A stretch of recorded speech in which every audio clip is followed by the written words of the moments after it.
Olá, que tal, pessoal? Tudo bem? Sejam muito bem-vindos a mais um Guia de Governança, o nosso segundo episódio. O Guia de Governança, que é esse novo projeto, eu tenho a honra de receber aqui o Diógenes Lima. Guia de Governança é onde trazemos aqui líderes especialistas em governança corporativa do Brasil para compartilhar insights e também histórias que ajudam aí a empresas em sua governança. Eu sou o Tuco, hoje eu tenho a honra de receber aqui o Diógenes Lima, que é conselheiro de administração certificado do IBGC. Ele também foi primeiro tenente do Exército Brasileiro, graduado em administração de empresas, pós-graduado em administração financeira e gestão de recursos humanos. O nosso tema hoje é a carreira de um conselheiro de administração.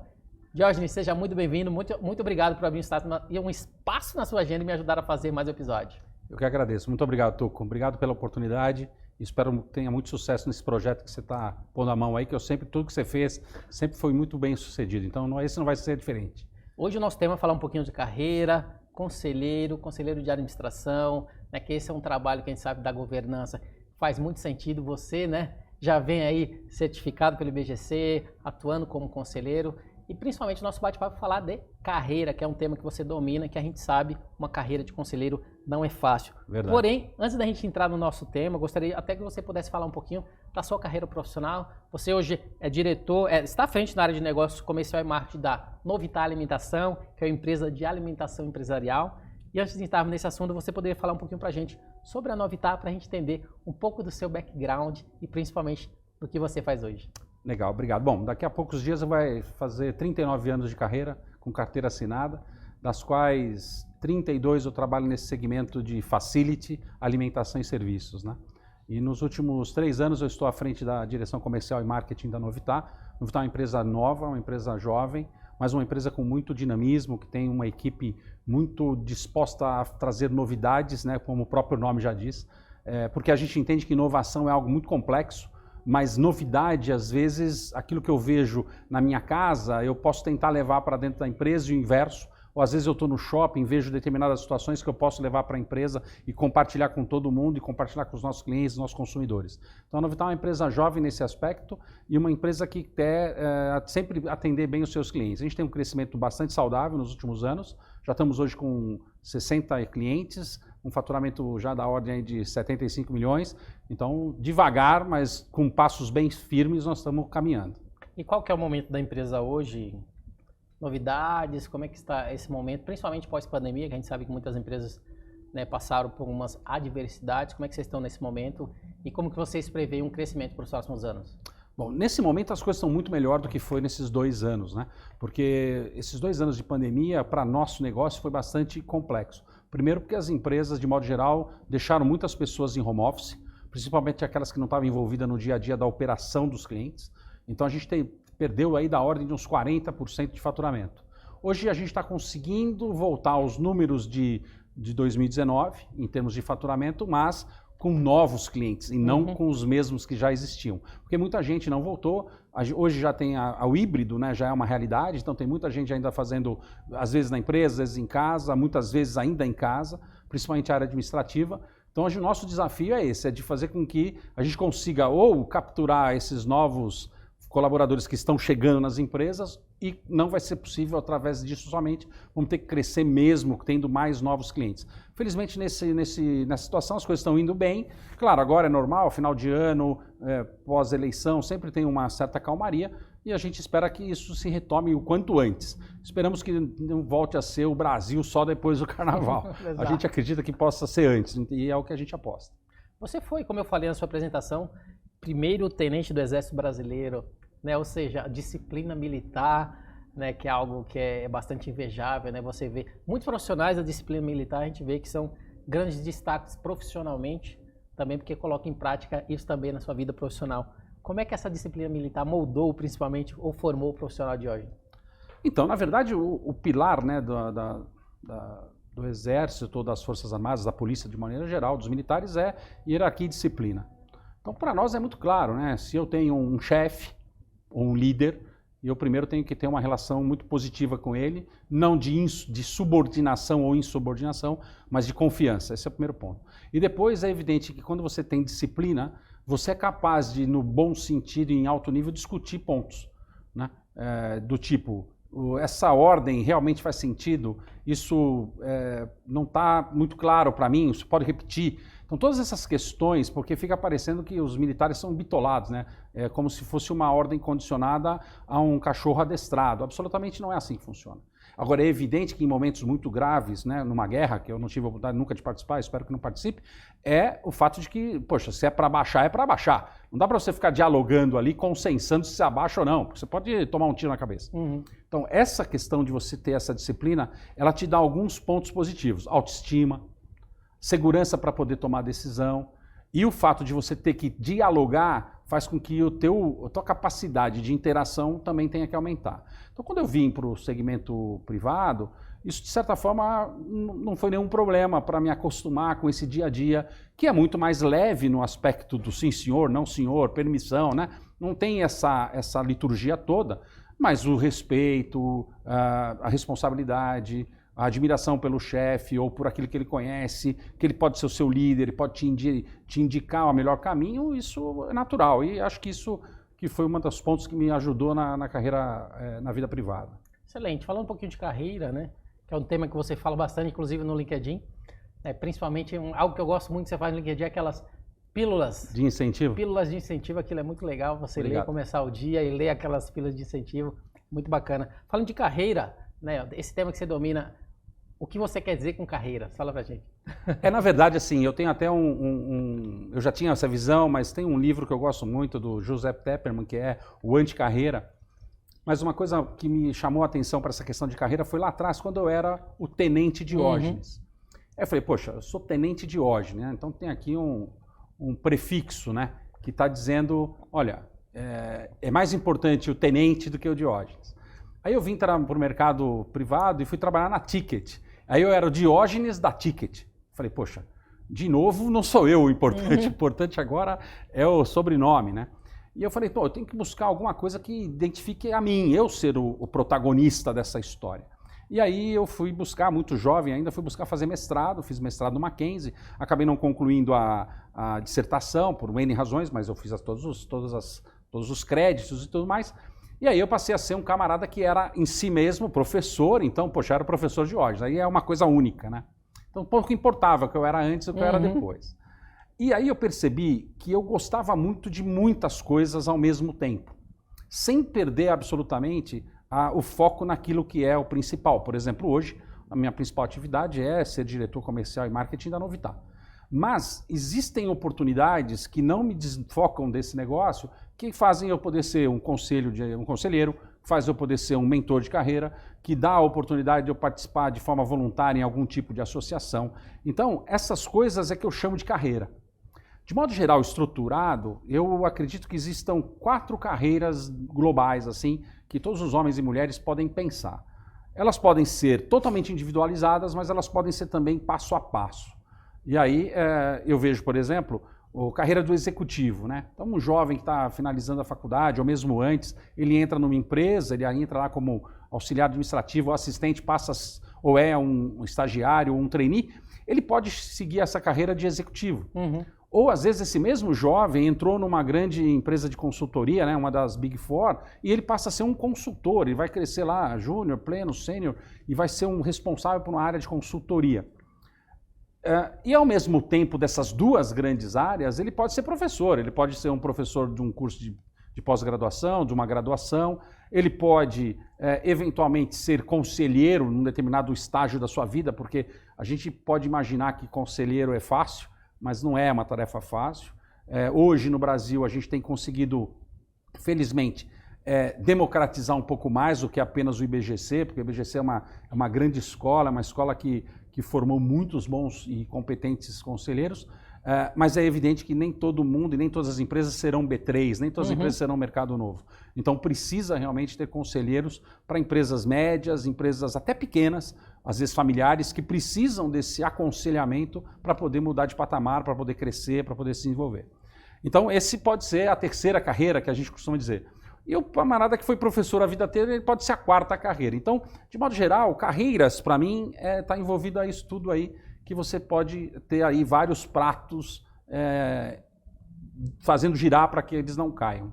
Excelente. Você entrou agora na parte de conselheiro, né, falando um pouquinho até da carreira de conselheiro de administração, você foi certificado, né, conselheiro de administração certificado pelo IBGC. Aí a minha pergunta, né, aquela que eu até te falei anteriormente, pergunta polêmica, todo profissional ele pode se tornar um conselheiro? Ele pode se tornar.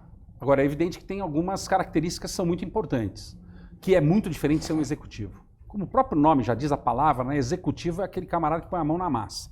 É aquele camarada que tem que estar no terreno, que tem que fazer as coisas acontecerem. Seja ele qual área for. Muitas vezes a gente vê, evidente, por uma questão de característica e é natural, que um CFO ele não está tão no terreno muitas vezes.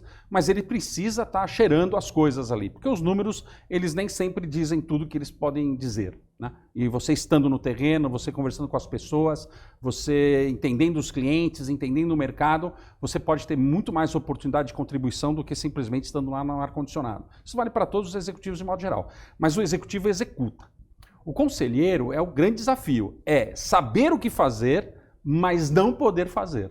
Ele tem que indicar o caminho, ele tem que ser capaz de, junto com os outros conselheiros, encontrar caminhos mais rápidos, né? Sem que sejam por atalhos, e atalhos principalmente fora da legislação, absolutamente, mas atalhos que, baseado na sua experiência, na experiência dos demais conselheiros, para contribuir para que essa empresa e esses executivos, esses diretores, façam a empresa ir mais rápido. Então é um desafio muito, muito grande ser conselheiro, porque o executivo, ele praticamente, de modo geral, ele atua muito ele e a equipe dele, ali no dia a dia.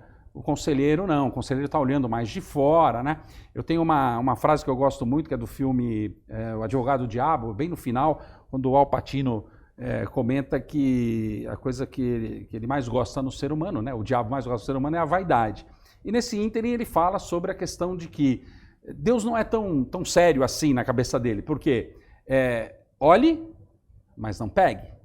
Pegue, mas não prove. Prove, mas não engula. Essa é a função do conselheiro, porque ele não pode fazer, né? Por mais que ele saiba. Né? Isso é um desafio imenso, porque todos nós, quando sabe o que tem que ser feito, quer fazer. Dá licença aí que eu faço. Não, essa é a grande postura que o conselheiro deve ter, que é de fazer com que todos se convençam, né, de forma positiva, de que aquilo é importante, de que aquela forma pode ser a melhor forma de fazer. Agora, quem vai fazer mesmo são os executivos. Eu vi até um exemplo, alguém comentou recentemente numa empresa, que um conselheiro novo que entrou, e o presidente do conselho falou para aquele conselheiro, ouça, mas a primeira coisa que você não pode fazer é demitir o atual CEO. Porque o cara, esse novo gestor, ele estava vindo exatamente da área executiva, daquela executa. Na primeira reunião ele já queria mandar o CEO atual embora. Né? Porque para ele que executa, ele já achava que aquilo que ele estava fazendo... tinham erros ali. Que tinham erros. Aí foi, como ele tinha ouvido aquela premissa anterior do presidente, calma, escuta.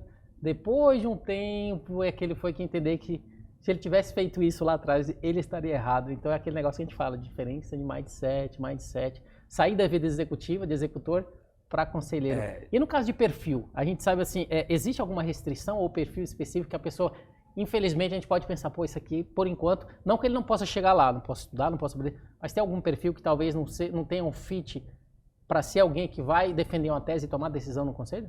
Eu acho que dizer que não tenha se tem um perfil restritivo, eu não acredito. O que eu acredito sim é que isso é um ponto que você trouxe bem. Você não pode ser precipitado, né? Então tem algumas características que você precisa ter em você.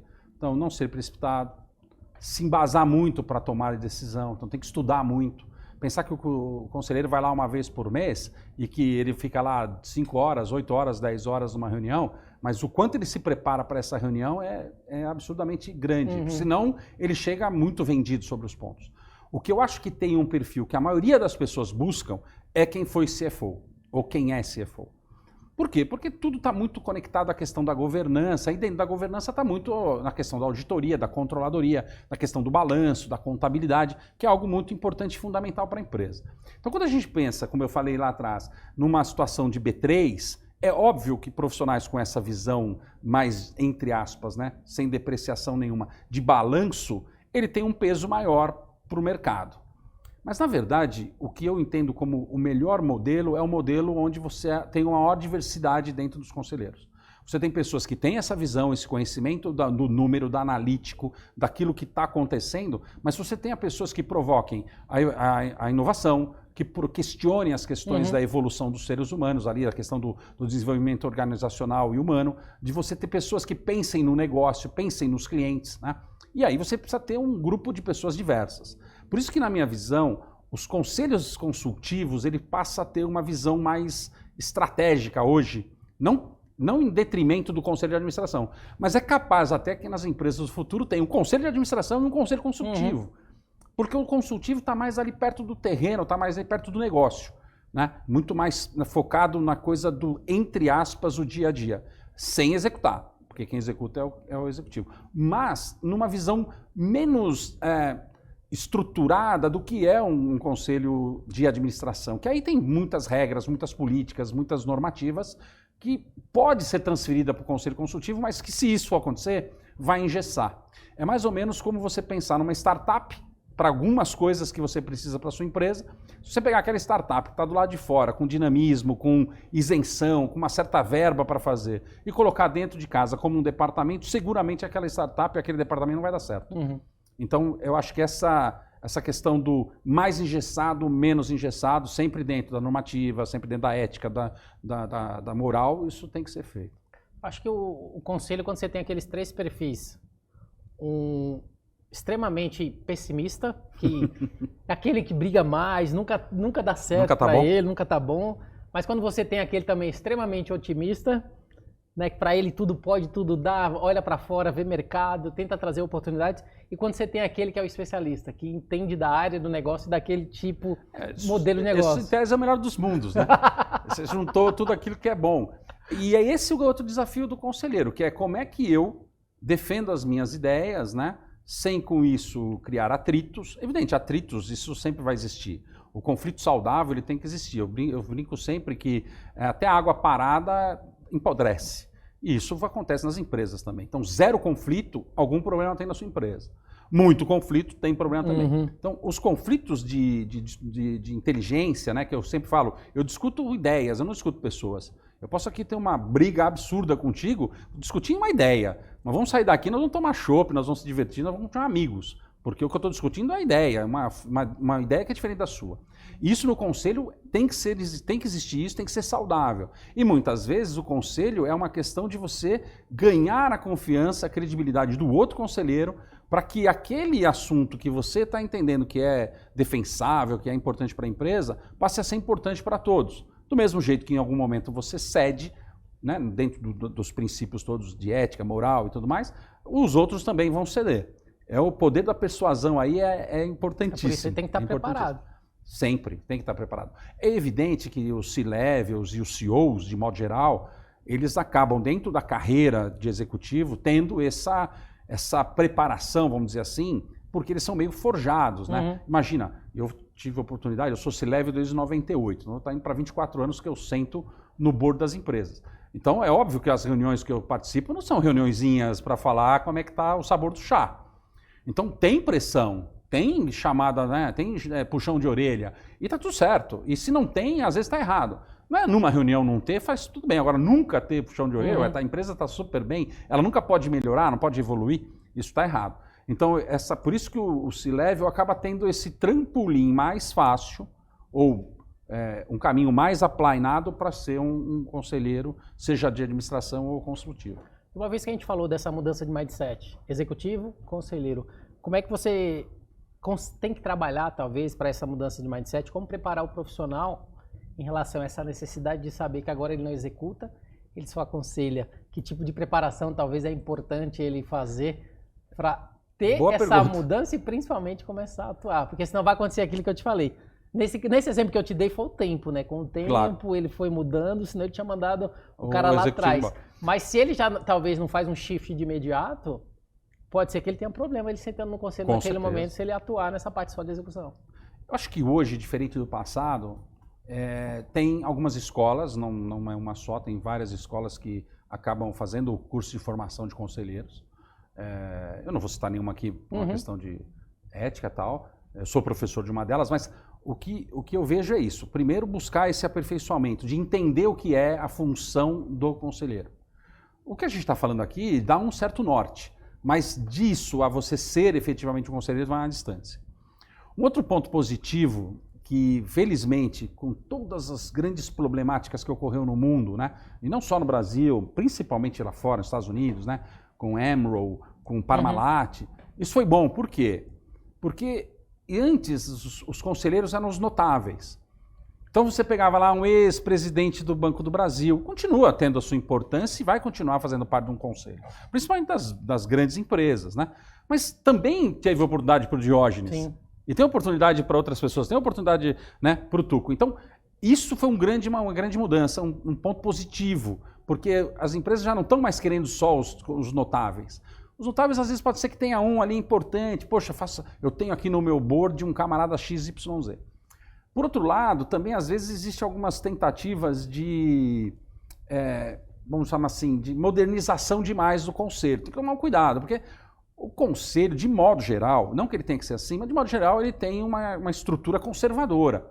Não conservadora no sentido humano, mas no sentido de preservação da empresa, de que a empresa cresça dentro de um ritmo correto, né? Rápido demais pode quebrar, lento demais pode não ser bom. Então, essas coisas. Então, certas novidades que as pessoas trazem e tal. Não, eu quero trazer aqui um grande artista para ser conselheiro. Pode ser uma boa ideia? Pode. Nem sempre. Então tem que tomar um certo cuidado também para que você não tome decisões que às vezes era melhor você trazer esse artista como uma pessoa para fazer propaganda do teu negócio, daria muito mais sucesso do que colocá-la como um conselheiro ali, porque seguramente nem passou pela cabeça dessa pessoa o processo, tem uma liturgia, né? Ainda mais quando a gente fala em conselho de administração. Aí a liturgia é muito mais certeira, muito mais enquadrada. E falando até um pouquinho da pessoa do conselheiro, eu já vi alguns conselheiros no mercado que às vezes, a gente vê muito, né, que o conselheiro ele vem ali da vida executiva, 20, 30 anos na vida executiva, e acredita que talvez basta o seu conhecimento, né, dentro desse contexto como executivo para ser proativo junto ali na reunião do conselho, para já estar preparado a começar a atuar numa reunião de conselho.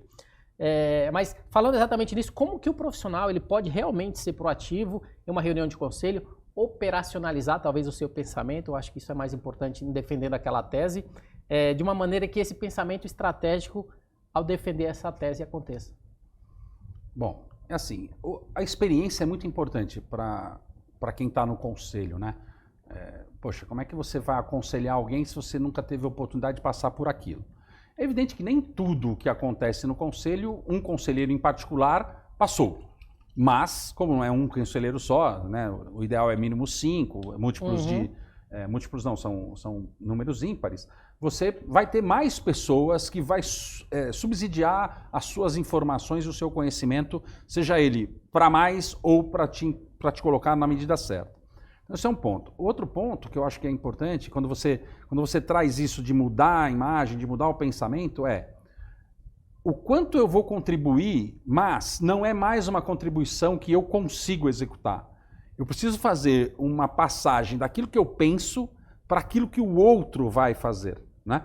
E, de novo, você vai colocar isso dentro de um debate saudável, aberto, transparente, né? Que não gere conflitos de interesse absolutamente e que todos possam entender essa dinâmica e falar, poxa, eu acho que aqui encontramos um bom caminho. E esse caminho vamos estruturar. Porque ninguém coloca a solução ideal de uma primeira vez. Né? Às vezes parece que é. Mas quando você pensa um pouco mais, você começa a perceber que ela não é tão perfeita assim, que ela precisa de alguns ajustes. E esses ajustes, quando você está num colegiado, quando você está num conselho, isso é muito mais comum. Então você tem que ter aí um pensamento de que, poxa, eu não sei tudo, eu tenho coisas a melhorar, eu tenho pontos a refletir sobre aquilo que meus colegas estão colocando sobre a minha opinião. Tem que estar sempre disposto a aprender, porque a gente sempre aprende. Essa é a grande vantagem. Cada reunião de conselho você sai de lá conhecendo muito mais do que quando você entrou. Às vezes você deixou pouco, mas levou muito. Às vezes você deixa muito e leva pouco, mas o fato é que há uma mudança em cada um dos conselheiros quando isso acontece. E isso é muito positivo. Então, se você estiver disposto a se doar dessa maneira, independente das questões financeiras, das questões de tempo de trabalho, você vai perceber que o grande legado que você pode deixar é uma vida, entre aspas, mais fácil para o executivo e um resultado melhor para aquela companhia. E, poxa, isso não tem coisa melhor, né? De você olhar e falar, poxa, eu fiz parte de uma companhia que dobrou de tamanho, que cresceu tanto, que empregou mais pessoas, que reduziu o lucro, que reduziu o custo, aumentou o lucro, que tinha um prejuízo e hoje não tem mais, porque acontece. Né? Às vezes você vai numa empresa que você está com ela com vários problemas. Então, essa visão de como eu me dou para o todo, isso é muito legal. Entrando até num contexto, falando mais um pouquinho de carreira, você acha que contar talvez com um coach ou um profissional que já atua como conselheiro para talvez mentorar aquele iniciante faz alguma diferença? Opa, com certeza. Assim, se a gente trouxer essa analogia para o futebol, a gente percebe muitas vezes técnicos de futebol que são só professores, né, vamos chamar assim, sem nenhum demérito, eles têm uma técnica muito positiva, eles até conseguem falar muito bem com o jogador, mas o jogador não consegue perceber nele aquele cara que é o boleiro, né? Aquele cara que fala, poxa, realmente, né? Então eu fico imaginando aqui, cada um com o seu perfil, mas é só uma imaginação, né? Pô, imagina o Pelé falando como técnico de futebol, o que ele não poderia dar de sacadas, de informações e tudo mais. É exatamente igual na questão da mentoria. A mentoria, você não pode ser alguém só teórico. Se você teve a teoria, o que é muito bom, principalmente quando você fala em coaching, que aí é uma coisa mais complexa, uma questão mais de psicologia, psicanálise e tal, aí você precisa ter alguém que possa ser teoricamente mais forte do que alguém que tenha mais experiência. Quando você fala de mentoria ou de um aconselhamento, você precisa ter uma pessoa que tenha mais equilíbrio nesse aspecto. Ele tem que ter mais experiência também, porque as coisas do dia a dia vão te perguntar. Como é que eu faço assim? Poxa, se você nunca vivenciou, você pode até trocar ideias, pode até falar sobre teorias, mas na verdade na prática você nunca fez. Então, tendo a prática vai ajudar muito. Então sim, é importante você buscar uma mentoria quando você sentir que há necessidade. Às vezes essa mentoria ela pode ser não de uma forma programada, mas ela pode ocorrer exatamente com o presidente daquele conselho, no sentido de que você pode estar com alguma dúvida ou estar inseguro sobre algumas situações. Isso não é proibido se falar entre os conselheiros, não existe nenhuma norma que proíbe alguma coisa. A gente não vai se reunir para ir contra o outro, porque aí sim teria uma questão aí de conflito de interesse e antiético. Mas você ir lá e perguntar, poxa, como é que está o meu andamento, como é que você está vendo, o que você acha que eu preciso melhorar? E às vezes o presidente do conselho é capaz de te dar essas informações. Se ele não for capaz, você busca isso com outro colega, né? Não necessariamente, às vezes, é uma mentoria paga, às vezes é um café da manhã com outro colega conselheiro, ele vai te ajudar a isso. Por isso que eu acho que os clubes de conselheiros, os networkings que tem que se formar, podem ajudar. É claro que tem um complicador, todos nós lá somos concorrentes, não é? Mas tem um ponto positivo, nós somos concorrentes, mas não dá para você ser conselheiro de 5, 6, 7 empresas. O bom conselheiro vai ficar em 3, 4, 5. Os mais experientes podem ter um pouco mais, porque já passou por alguma coisa, ele está lá mais, por não uma figura decorativa, mas ele está lá mais como notável daquela área. Então, tudo bem, ele pode estar numa reunião lá de uma vez por mês, participar uma vez a cada trimestre. Mas, de modo geral, para você se dedicar muito, você teria que ter aí no máximo 4, 5 conselhos. Então, sim, tem 1 milhão de empresas no Brasil. E não tem 250 mil conselheiros, não está tudo certo. Nós ainda somos concorrentes, mas tem espaço para todo mundo. Então dá para ajudar o amigo ainda. Sim. Falando um pouquinho, né, você como conselheiro de administração, no contexto atual da governança corporativa no Brasil, né, qual é o nível de maturidade que talvez você tenha uma percepção do conselheiro de governança aqui no Brasil, comparação com outros países, como que a gente está? Inclusive eu recebi aqui a semana passada a Adriana Solé, e ela fala muito da diferença da governança em alguns países. Sim. Como que é a diferença no Japão, que é um país mais fechado, governo, né? Como que é a diferença na Alemanha, que tem todo um contexto, e aqui no Brasil também. Como que é vista essa maturidade, do seu ponto de vista, que já está sempre presente em conselhos, né, que a gente tem aqui no Brasil, ou na América Latina como um todo, em comparação a esses outros níveis de governança que existem no mundo? Bom, eu tive a oportunidade de trabalhar em 2 multinacionais, uma inglesa e uma francesa. Eu diria que sim, existe uma exigência maior lá fora por N razões, de regulamentações, mas o Brasil vem evoluindo nisso. Eu coloco aqui o grande modificador desse caminho foi o IBGC. Né? Então o IBGC, ao longo dos anos, ele vem criando normativas, que às vezes essas normativas não são necessariamente normativas regulamentadas pela CVM, não importa, mas são boas práticas, isso são importantes. Eu acho que, de modo geral, o brasileiro ele gosta de seguir certas regras, e isso não é ruim. o brasileiro é indisciplinado. Para algumas coisas é verdade, mas tem outras que a gente ainda é um povo bastante regrado, porque a gente tem medos, e está certo de ter, né? Vai acontecer, evidente, como já aconteceu nos Estados Unidos, na Europa, de acontecer escândalos. Ainda vai, porque existem seres humanos envolvidos. Mas não que haja um interesse genuíno de escandalizar. Vai acontecer por erros, vai acontecer por fraude, como é possível também, mas eu acho que é muito mais por uma questão de maturidade que nós estamos alcançando. Mas hoje eu já vejo o Brasil muito mais maduro do que já foi há anos atrás. E felizmente, e por conta de várias situações de regulamentação, de boas práticas, desses várias empresas de muito boa qualidade, muitas escolas de ensino, fazendo também a questão da divulgação e do próprio curso de formação de conselheiros, isso faz com que as coisas vão tomando uma certa força, um certo valor. Isso é bom e a gente vai chegar lá. Eu não acho que o Brasil deixa a desejar em certas coisas para os outros países, principalmente nas empresas. Em termos de governo, a gente tem alguns pontos a evoluir, mas já tem várias políticas e várias leis que são bastante rigorosas. É claro que as leis precisam ser cumpridas, e aí é uma outra discussão, né? E através do contexto da tua experiência, né? Hoje você sabe, o Guia de Governança, a gente está com um grupo agora bem jovem, de pessoas que acabaram de fazer ali a formação, né, de conselheiros. Que conselho você daria para esse profissional que está iniciando nessa jornada de conselheiro, que já traz sim a sua bagagem de executivo e que quer começar agora a galgar um pouco nessa jornada de ser conselheiro, inicialmente consultivo, depois de administração? Na verdade, assim, continue estudando, você não vai poder parar nunca. Esse é o primeiro ponto. Não necessariamente um estudo formal, né, vamos chamar assim, de sentar na cadeirinha e tal, talvez isso não, mas o conselheiro tem que estar o tempo inteiro atualizado. Esse é um primeiro ponto. Então, e isso vale para o conselheiro, vale para o executivo, vale para todo profissional. Esse é um ponto. Mas o outro ponto que eu acho que é muito importante é toda vez que você tiver a oportunidade, você tem que tentar convencer os teus colegas de conselho para a gente olhar para frente, né? Eu sempre faço a alusão ao carro, né? O carro ele tem 3 retrovisores, 2 externos, 1 interno, que somado toda a área dele não dá o tamanho do para-brisa, tá certo? Então, olha para frente, tem muito mais espaço para frente do que olhando para trás. Muitas vezes a gente se pega em reuniões de resultado no final do mês subsequente ao exercício. Por exemplo, nós estamos agora, vamos dar um exemplo bem exagerado, nós estamos no dia 29 de novembro e nós estamos falando de outubro. Não tem mal o que fazer, é enterrar o defunto e acabou. Só que você perdeu um tempo, uma energia muito grande olhando para o passado sem perceber o que está acontecendo no futuro. Isso já do ponto de vista DRE, né? Do ponto de vista balanço, do ponto de vista gerenciamento de resultado, PNL e tudo mais. Eu acho que isso tem que mudar. E o outro ponto que tem que mudar é o seguinte, tá? Como é que eu construo esse futuro? Né? Que é aquilo que eu falo sempre nas minhas aulas de planejamento estratégico. Eu consigo construir o futuro.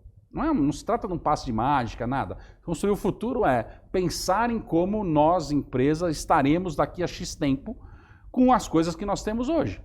Será que nós vamos estar bem-sucedidos? Será que não vai estar, a gente não vai estar num museu com alguma coisa que efetivamente hoje exista, né? Algumas empresas, se tivessem perguntado sobre isso, elas talvez estivessem existindo ainda. Olivetti, Nokia, né? Kodak, essas empresas estariam aí. Porque elas teriam feito um exercício simples de futuro, de simplesmente perguntar, isso que eu estou fazendo hoje, terá daqui a X anos? Seguramente a resposta ia ser não, né? E simplesmente essas empresas desapareceram. Então, esses seriam os 2 dicas que eu dou. Não pare de estudar, não importa se é um banquinho ou não, e tente desenvolver sempre a mentalidade de olhar para frente e olhar para fora, e não de olhar para trás. Excelente. Última pergunta, né, para finalizar. Não posso deixar de falar que aquilo que a gente até falou no começo das pílulas de incentivo, que são aqueles posts que você faz, né, a fim de incentivar ali os seus seguidores em diversos aspectos da vida. Como é que começou aí, no caso, esse projeto, principalmente qual que é o feedback, né, que as pessoas têm dado através desse trabalho, que eu acho bem bacana? Muito legal, obrigado. Bom, na verdade, ocorreu no meados de 2020, foi na pandemia, que eu falei, poxa, eu tenho visto muita gente desanimada, muita gente preocupada e com razão, em todos os sentidos econômicos, no sentido da saúde, né? Mas também me incomodou um pouco porque eu via muitas coisas do tipo clichês, sabe? Assim, coisas do tipo, uhul, vamos... De verdade, eu acredito nessas coisas, mas não só isso. Eu tenho uma frase que me define, né? Pensamento positivo não apaga incêndio. Então, as pílulas de incentivos, ela veio não por uma questão da pessoa se incentivada naturalmente pelo post.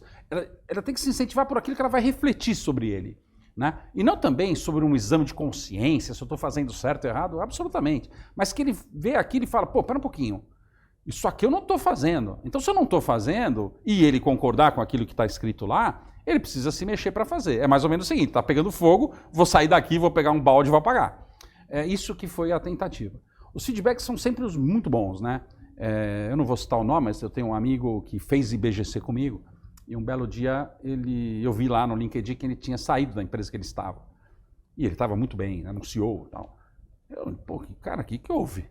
Né? O que aconteceu tal? Não, as suas pílulas de incentivo, cara, me fizeram refletir, estou tirando um ano sabático, vou fazer uma caminhada aí e depois eu vejo o que eu faço. Quer dizer, de certa forma, a gente fica orgulhoso disso, mas é uma responsabilidade absurda, porque você não sabe como os outros estarão vendo a sua mensagem. Mas a mensagem sempre foi essa, de uma forma positiva, mas sem tirar o pé da realidade. Né? As pessoas brincam muito, né? Pô, John, você é um cara tão otimista, você está vendo sempre o copo meio cheio, é verdade. E eu, durante muitos anos da minha vida, acho que eu fui até poliana. Assim, era até inocente nas coisas que eu acreditava. E um certo tempo eu falei, pera um pouco, eu não posso enganar a mim mesmo, e se eu não posso me enganar, eu posso enganar os outros. Então eu tenho que ser um pouco mais aqui, pensar sim, positivamente, mas pensar com o pé no chão. Né? Então eu sempre tenho lá uma conversa muito interessante com a minha esposa, ela fala assim, pô, tem uma casa aqui no bairro que os caras estão abertos lá para exposição. Aí eu falo assim, custa mais do que tanto? Ela fala, deve custar, então não vou ver. Tá certo? Por quê? Pô, não que eu não tenho pensar alto, não é isso. É que, cara, eu quero viver dentro de uma condição que eu sou capaz de viver. Tanto que a gente evoluiu em todos os sentidos, mas também por isso. Então, não é o caso dela, mas tem muita gente que vive nessa coisa do sonho. Tem que tomar um cuidado, o sonho é bacana, mas ele não pode não te levar a lugar nenhum, você pode se frustrar muito mais. Então, às vezes é melhor você ter sonhos menores. É verdade que ter sonhos grandes e menores dá o mesmo trabalho. Mas às vezes é melhor você ter ou sonhos grandes, mas que você parcela ele e vai como um elefante, né, come por pedaços, para você não ter frustração. Porque cada avanço que você tem te dá autoestima, te dá força, te dá vontade e faz você crescer. Excelente. Essa era a ideia das pílulas de incentivo. Meu amigo, obrigado. Essa foi a minha última pergunta. Eu gostaria de agradecer a sua participação, a disponibilidade de contar um pouquinho da sua história na Novitar, da sua história como conselheiro, da sua história como primeiro-tenente e todo esse contexto, né, que formou aí a sua carreira profissional. Muito obrigado por estar aqui. Eu gostaria que você pudesse, né, passar os seus contatos e fazer as considerações finais. Claro, obrigado. Bom, mais uma vez, muito obrigado. Sucesso para você. É uma honra estar entre os primeiros a vir aqui. É sinal de que a gente tem construído um bom relacionamento e com ideias, no mínimo, que as pessoas entendem. Isso é muito bacana. Então, sucesso. Bom, meus contatos, eu estou na Novitar, né, diogenes.lima@novitaralimentação.com.br. Estou no LinkedIn, pelo menos a princípio. Por enquanto. Mas tá tudo bem, estamos trabalhando bastante. Eu acredito muito no país, acho que a gente tem tudo para engrenar e se tornar uma grande nação. Essa é a mensagem que eu deixo. Tem que trabalhar, não tem jeito. Excelente. Pessoal, tá aí o Guia de Governança. Teve a honra de receber Diógenes Lima, conselheiro de administração certificado pelo IBGC e diretor de negócios comercial e marketing da Novitar Alimentação, onde falamos sobre o tema a carreira de um conselheiro de administração. Se você gostou desse episódio, não deixe de acompanhar as nossas redes sociais, @Guia de Governança e também a @Tuco Silva em todas as mídias. Vou repetir, @Guia de Governança, tá bom? Eu sou o Tuco e assim concluímos o nosso segundo episódio aqui do Guia de Governança. Voltamos novamente no próximo episódio, falamos mais um pouquinho sobre governança corporativa. A todos vocês, até a próxima. Tchau, tchau.